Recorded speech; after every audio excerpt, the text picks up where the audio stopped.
Okey, soalan 3A ialah melibatkan GSTK. Mesin pertama 8 minit, mesin kedua 12 minit, mesin yang ketiga 18 minit.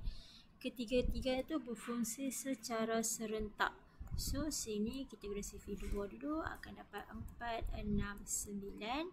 Seterusnya, kita guna CV2 pula, 2, 3, 9. CV2 lagi, 1, 3, 9. Okay. Untuk FSTB, kita kena buat dia sampai jadi GSTK. GSTK. Kita kena jadi dia sampai 1, 1, 1. Sampai kena jadi dia 1, 1. Buat lagi 3 pula. 1, 1, 3. Buat lagi 3.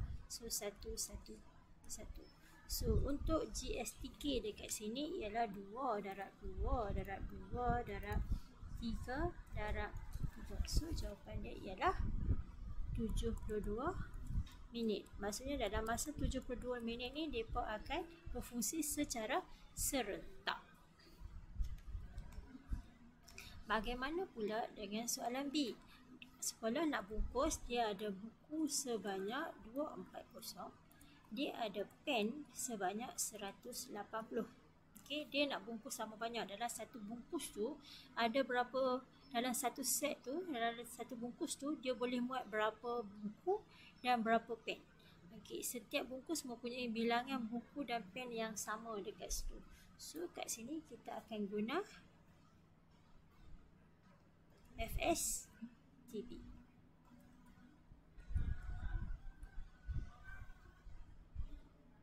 So, 240, 180. Saya darab dengan 10 dululah. Bahagi dengan 10, so 24. Sini 18. Sini saya bahagi lagi dengan 3. Saya dapat 6 ke? 8. Sini saya akan dapat 6. Boleh lagi 2. Sini 4. Sini 3. So, dah tak boleh buat apa-apa dah. So, saya boleh buat berapa set dekat sini? 60, 3, 2. Saya boleh menghasilkan 60 bungkus.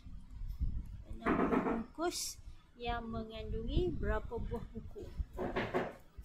Okay, buku ada 240. Saya boleh menghasilkan 60 buku. Maksudnya satu bungkus ada 4 buah buku. Bagaimana pula dengan pen? 180, 60 bungkus. So, saya akan dapat 3 batang pen. Maksudnya dalam satu bungkus ada 4 buku dan 3